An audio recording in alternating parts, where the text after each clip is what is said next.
आप देख रहे हैं देश लाइव, देश की आवाज।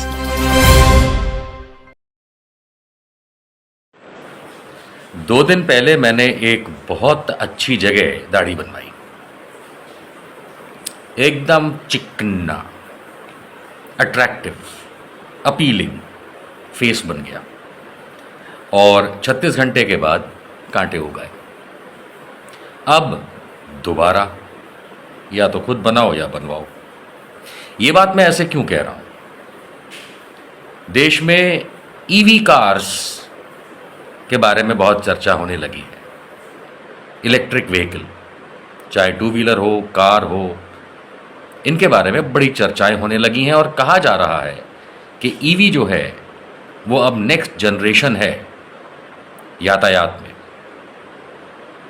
लेकिन इसमें दो तीन पहलू हैं जो आप लोगों को जानने बहुत ज़रूरी हैं और फिर गाड़ी खरीदने का, इस्तेमाल करने का निर्णय करना चाहिए।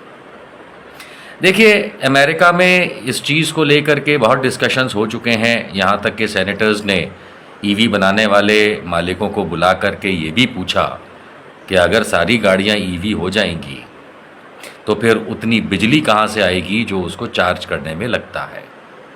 अभी तो घरों तक और ऑफिसों तक और फैक्ट्रियों तक बिजली पहुंचाने में ही नानी याद आ जाती है। ना सिर्फ इतना, ना ही बिजली के स्रोत जो चार्जिंग के हों उनको बढ़ाने की कोई बड़ी परियोजनाएं हैं, और ना ही अगर सारी गाड़ियां अमेरिका की ईवी हो जाएं तो उनकी बिजली की खपत पूर्ण करने की क्षमता है। ये तक पूछा गया कि एक गाड़ी को चार्ज करने में कितना समय, कितना टाइम, कितने पैसे वगैरह वगैरह। लेकिन मैं उस दिशा में आज नहीं जाना चाहता। मैं आज आपको एक ऐसी बात बताना चाहता हूं जो ईवी बेचने वाले भी, बड़ी बड़ी कंपनियां आपको नहीं बताती। सुनिए, समझिए और होशियारी से निर्णय लीजिए। उदाहरण के तौर पे एक नॉर्मल ईवी कार कितने में आती है? 8 लाख से 12 लाख के बीच में, 15 लाख तक नॉर्मल। मैं बहुत हाई फंडा गाड़ियों की बात नहीं कर रहा, लेकिन 8 लाख से शुरू होकर के 15 लाख तक के बीच में, बिना, मैं किसी गाड़ी की कंपनी का नाम नहीं लेना चाहता यहाँ, एक आम इंसान जो गाड़ी रख सकता है वो उस मॉडल की गाड़ी, चाहे हैशबैक हो या सेडान हो, वो खरीद रहा है।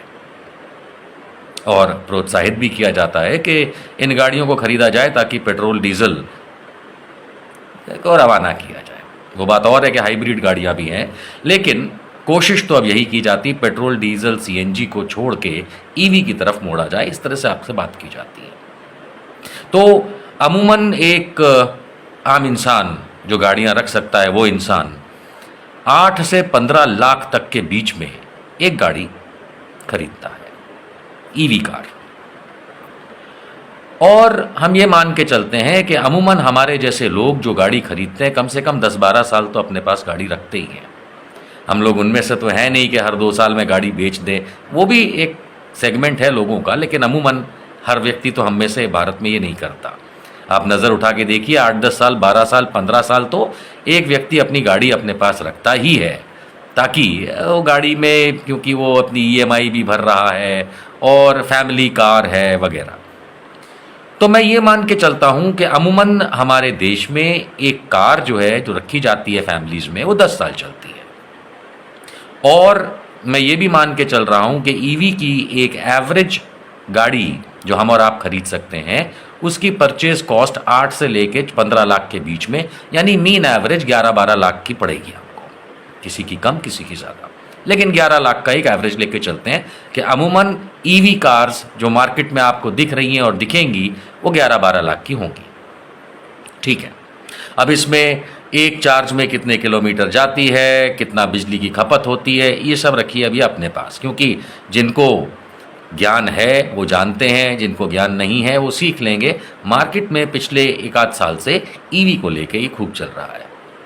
जो चीज़ मैं आपको बताने वाला हूँ और आपके होश उड़ा देगी, जी हाँ, वो है ईवी कार की बैटरी के बारे में जानकारी। क्या आप जानते हैं कि ये इलेक्ट्रिक व्हीकल, ईवी कार जो होती है, इसकी जो बैटरी होती है, क्योंकि ये अपना रेगुलर जो कार दिखती है जिसमें इंजन लगा हुआ है और पेट्रोल या डीजल जा रहा है, उस तरीके से काम नहीं करती। इसमें एक मोटर लगी होती है, मोटर पहियों को घुमाती है और वो मोटर चलती है बैटरी से, बड़ी बैटरी होती है। इनकी जो बैटरी है, इसको गलती से भी ऐसा मत सोचिएगा कि जैसे आप ट्रक की बड़ी बड़ी बैटरियां या कार में लगी बैटरियां जो देखते थे उस तरह की हों। ये अलग ही किस्म की बैटरीज होती हैं और इनकी अब जो मैं जानकारी देने वाला हूँ वो सुन के होश फाख्ता हो जाएंगे। अगर 10 लाख के आसपास की एक ईवी कार होती है तो उसमें अगर आपको नई बैटरी लगवानी पड़े इस समय तो उसकी कीमत करीब करीब 5 से 7 लाख रुपए होती है, जिसमें बैटरी की कीमत और लगाने के चार्जेस सब आ जाते हैं। तो यदि आपके पास एक एवरेज 10-11 लाख की गाड़ी है तो मान के चलिए कि उसके अंदर जो बैटरी लगी है वो 5 से 7 लाख रुपए की लगी है जी। यानी आधी से ज्यादा गाड़ी की कीमत उसकी बैटरी मात्र की है, बैटरी। अब बढ़ते हैं आगे। और ये इलॉन मस्क ने बताया है तो मैं इस बात पे मान भी सकता हूँ, मैंने थोड़ा सर्च भी किया, आप लोग भी कर सकते हैं। यही मिलेगा आपको, 50% या उससे ज़्यादा कीमत गाड़ियों में, इन ईवी कार्स में उनकी बैटरी की होती है। ठीक है, अब भारत सरकार के नियम अनुसार ये गाड़ियाँ जो ईवी कार कंपनीज जो हैं, जो अपनी ईवी कार मार्केट में बेच रही हैं, उन्हें मिनिमम यानी कम से कम 3 साल 3 इयर्स की वारंटी उन बैटरीज की देनी होगी जो दी जाती है। कुछ कंपनियां ज़्यादा भी दे देती हैं क्योंकि मिनिमम है ना, कि कम से कम 3 साल की तो होनी चाहिए, ये सरकारी नियम है। अब कुछ कंपनियां हैं जो 7-8 साल तक की बैटरी लाइफ दे रही हैं कि वारंटी हम देंगे। ठीक है, अब इतना आप समझ गए। क्या समझ गए कि ईवी कार जो है उसकी आधी से ज़्यादा कीमत नई बैटरी की, और ये 2023 के आंकड़े बता रहा हूं मैं, नई बैटरी की और उसको लगाने की, अगर मान लीजिए रिप्लेस करना पड़े तो किसी कारणवश, तो वो आधी से ज़्यादा कीमत गाड़ी की वो है। अब 3 साल की मिनिमम वारंटी है कि भाई अगर कोई भी प्रॉब्लम आती है तो बैटरी पूरी रिप्लेस होगी, नई लगेगी, बशर्ते आपने उसको टैंपर ना किया हो, ख़राब ना किया हो, खुलवा ना दिया हो, वगैरह ना दिया हो। वो जो रूल्स होते हैं, वो वारंटी के जो रूल्स होते हैं हर चीज़ पे होते हैं। अच्छा, इसके बाद हम आगे बढ़ते हैं कि ये भी समझना ज़रूरी है कि कुछ कंपनियां 3 से ज़्यादा वर्षों की वारंटी दे भी रही है, लेकिन अब आते हैं इसकी गणित पे। यही कार कंपनीज जो आपको नहीं बताती हैं, लेकिन ईवी कार के बैटरी मैन्युफैक्चरर्स बताते हैं कि जब आप इसका इस्तेमाल करते हैं, जैसे कि बैटरी आपके फ़ोन में है या किसी अन्य चीज़ में जब आप बैटरी इस्तेमाल करते हैं तो हर साल डिग्रेड होती है, यानी उसकी उपयोगिता कम होती जाती है। अब जिनके पास पुराने फ़ोन्स हैं वो जानते हैं कि साल 2 साल के बाद आपकी बैटरी की क्या हालत होती है, बैटरी चेंज करानी पड़ जाती है 2-3 साल में, तो कि नहीं भाई अब तो वो बैटरी चार्ज भी नहीं हो रही है और बहुत जल्दी ड्रेन हो रही, यानी कि उड़ जा रही है, तो नई बैटरी डलवाते हैं हम लोग। होता है कि नहीं मोबाइल्स में? बस उसी प्रकार की टेक्नोलॉजी इन ईवी कार्स की बैटरीज की है कि ये भी हर वर्ष, वो बात अलग है कि कंपनी जो बनाती हैं वो तो कहती हैं कि हर साल 3 से 4% इसकी उपयोगिता यानी कैपेसिटी कम होती जाएगी, अर्थात 10 साल के अंदर ये मात्र 70%, 75% उड़ चुकी होगी और 25% ही काम कर पाएगी 10-12 साल के अंदर। कि अगर आपने 2024 में गाड़ी खरीदी तो 2034 में ये जो बैटरी लगी हुई है आपकी कार में, अगर बिल्कुल ठीक चलती रही तब तक, तो मात्र 25% इसकी कैपेसिटी फुल चार्ज की रह जाएगी। यानी कि 5-6 साल के अंदर ये जो बैटरी है ये मात्र अपनी क्षमता, जो फुल क्षमता होती है, कैपेसिटी होती है चलने की, उससे 50-60% ही कैपेसिटी दे पाएगी चलने की। यानी अगर आप, एक उदाहरण दे रहा हूं, हर गाड़ी का अलग होता है, कि आपने किसी गाड़ी को फुल बैटरी चार्ज करके 200 किलोमीटर चलाने की नई गाड़ी की क्षमता है, कि आपने नई कार खरीदी, ईवी कार, उसको फुल बैटरी चार्ज किया, अब ये 200 किलोमीटर चलेगी, यानी 5 साल के बाद फुल चार्ज में ये खाली 100 किलोमीटर चलेगी, और फिर 7-8 साल के बाद मुश्किल से ये 100 किलोमीटर के भी बजाय 40-50 किलोमीटर ही फुल चार्ज में चलेगी, क्योंकि मोबाइल फ़ोन की तरह इसकी बैटरी भी डिग्रेड हो जाएगी। यानी इस समय मार्केट में जो ये नया फंडा आया है ईवी का, ये झांसा एक बहुत प्यारा है। और अभी तक क्योंकि हमारे पास जितनी भी गाड़ियां हैं मार्केट में वो इतनी पुरानी तो हुई नहीं है, ऐसा तो है नहीं कि कोई 7-8 साल 10 साल से ये गाड़ियां चल रही हैं बल्क में हमारे शहर में, सिटीज़ में और रोड्स पे। तो अब जब ये 3-4 साल बाद जब इनकी बैटरियां बोलने लगेंगी तब इनके जो मालिक हैं गाड़ियों के, वाहन मालिक हैं, तब उनकी खटिया खड़ी होगी कि भैया 13-14 लाख की तो गाड़ी अभी 2000 लेटेस्ट से 24 में खरीदी थी और 2027 में 7 लाख रुपए की बैटरी डलवानी पड़ रही है क्योंकि इसकी क्षमता कम हो गई है, कैपेसिटी कम हो गई है, यानी फुल चार्ज में ये आधा भी नहीं चल पा रही है। तब आप क्या करेंगे? तब आप जाएंगे उस कार कंपनी के पास ये कहते हुए कि भाई साहब हमारी बैटरी फुल चार्ज नहीं हो रही, फुल नहीं चल रही ना, वो उस वारंटी में आपको चेंज करके नहीं देंगे।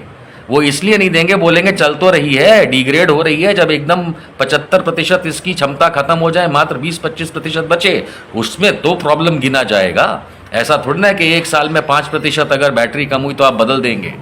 यानी ये आपको तब तक लटकाएंगे, तब तक ये आपको परेशान करेंगे जब तक आपकी बैटरी वाली कार जो है, ईवी कार जो है, वो दिल्ली से गुड़गांव तक भी ना पहुंच पाए। तब बोलेंगे हाँ भैया आओ कितना।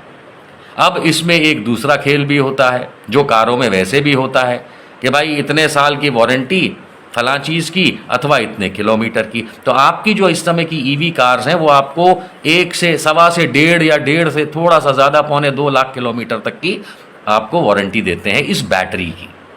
यानी कि वो कहेंगे, उदाहरण के लिए मैं टाटा नेक्सॉन का नाम ले लेता हूँ। टाटा नेक्सॉन आपको 8 साल की मिनिमम वारंटी अपनी बैटरी पे दे रहा है, सामने कहता है 1.5 लाख किलोमीटर के आसपास, मतलब जो भी पहले हो। अब आप खुद सोचिए कि क्या 8 साल में आप 1.5 लाख किलोमीटर नहीं चला लेंगे? चला ही लेंगे। अब 1.5 साल के बाद, माफ़ कीजिए 8 साल के बाद आज की 15 लाख रुपए की कीमत की टाटा नेक्सॉन, मतलब मैं कंपनी का नाम सिर्फ उदाहरण के लिए दे रहा हूँ, आज की 8 लाख रुपए, 14 लाख या 15 लाख रुपए की टाटा नेक्सॉन 2024 में ईवी कार, जो आज से 8 साल के बाद 2032 में 100% मान के चलिए कि उसकी बैटरी ऐसी हालत में हो जाएगी कि आप दिल्ली से गुड़गांव जाने में डर लगेगा कि पता नहीं ये पहुंच भी पाएगी कि नहीं। और अभी आप वारंटी पीरियड में हैं, लेकिन क्या आप जानते हैं कि दिल्ली वगैरह में रहने वाले लोगों की, एक उदाहरण के तहत ही, कि 1 साल में कितने किलोमीटर चलती है गाड़ी, तो वो उनकी वारंटी पहले ही ख़त्म हो जाएगी बैटरी पे, क्योंकि वो 1.5 लाख किलोमीटर तो यूं कर लेंगे 4-5 साल के अंदर। अब अगर 4-5 साल के अंदर आपने अपनी बैटरी की माइलेज के हिसाब से वारंटी खो दी और अभी आपकी बैटरी मात्र 50% ही परफॉर्म कर रही है, प्लस आज के ज़माने में देख लीजिए कि पुरानी 4-5 साल पुरानी गाड़ियाँ, 6 साल पुरानी गाड़ियाँ ओरिजिनल कीमत के बाद कितनी कीमत में बिकती हैं, यानी डेप्रिसिएशन ऑफ द कार। अब आप में 3 फंडे आ गए, degradation of battery, depreciation of car and warranty का झोल। अब आप मुझे बताइए कि आज से 5 साल के बाद, उदाहरण के नाम पे टाटा नेक्सॉन जो 15 लाख रुपए में आपने खरीदी आज, वो आज से 5 साल के बाद कितने रुपए में आप बेच पाएंगे अगर बेचना चाहें तो? और अगर नहीं तो 5-6 साल में जब आपकी गाड़ी की रनिंग कैपेसिटी, क्षमता खत्म हो जाएगी, कम हो जाएगी, तब आपको आज के हिसाब से आधी कीमत से ज़्यादा की उसकी बैटरी रिप्लेसमेंट करानी पड़ेगी। क्या ये कोई अच्छा ऑप्शन है? और अभी तो मैंने यही बात नहीं करी आपसे कि हमारी सड़कों पे तो नामामूली नंबर की इस समय बहुत कम गिनती की इलेक्ट्रिकल व्हीकल्स हैं, ईवी कार्स हैं, बहुत कम। अगर हमारे देश में 50% गाड़ियाँ भी ईवी हो जाएं तो हमारे प्रदेशों और देश के पावर कॉरपोरेशंस के पास इतनी बिजली ही नहीं है कि हम उतनी गाड़ियों को फुल चार्ज कर भी पाएंगे, और उसका रेट बहुत हाई भी हो जाएगा, क्योंकि जब उतनी बिजली खपत होगी तो स्वाभाविक है कि ये लोग बिजली के दर भी बढ़ा देंगे, जो आज तो बिजली दे ही नहीं पा रहे हमारे देश में ढंग से। तो ये तो मैं कहना भी नहीं चाहता, लेकिन मैं आपको ये बताना चाहता हूँ कि ईवी जो है उस गाड़ी को खरीदने से पहले ये चीज़ें सोच लीजिएगा, कारण कि अभी तक जिस प्रकार के वाहन हम खरीदते आए उसमें ये झोल नहीं है। ज़्यादा से ज़्यादा हमारे यहाँ ये कहा जाता है कि 1 लाख, 1.5 लाख, 2 लाख, 3 लाख किलोमीटर हो जाते हैं तो इंजन फिर से खुलता है और दोबारा उसको बनाया जाता है, ठीक किया जाता है, वगैरह वगैरह वगैरह, और वो कोई बहुत एक्सपेंसिव नहीं होता है। लेकिन आज की तारीख में, और 10 साल की, 15 साल की गाड़ियाँ पेट्रोल डीजल की तो हम लोग वैसे ही आउट करने लगे आजकल देश में, लेकिन जिस तरीके का ईवी का ये गणित है, वो गणित इतना झोल वाला है कि मान के चलिए अगर आज आपने ईवी खरीदी है, 2032 में अगर मैं जीवित हुआ तो आप रोते हुए मुझे कहेंगे कि भाई साहब आपने सही कहा था, हमारे पैसे पूरे के पूरे बर्बाद हुए। फिर भी मैं ये कहूँगा कि मुझे किसी भी गाड़ी, किसी भी टेक्नोलॉजी से कोई परेशानी नहीं है, लेकिन उसको सही तरीके से, सस्टेनेबल तरीके से और वैज्ञानिक तरीके से लोगों को पहले बताया जाए और फिर गाड़ी बेची जाए। यही मैं चाहता हूँ, वरना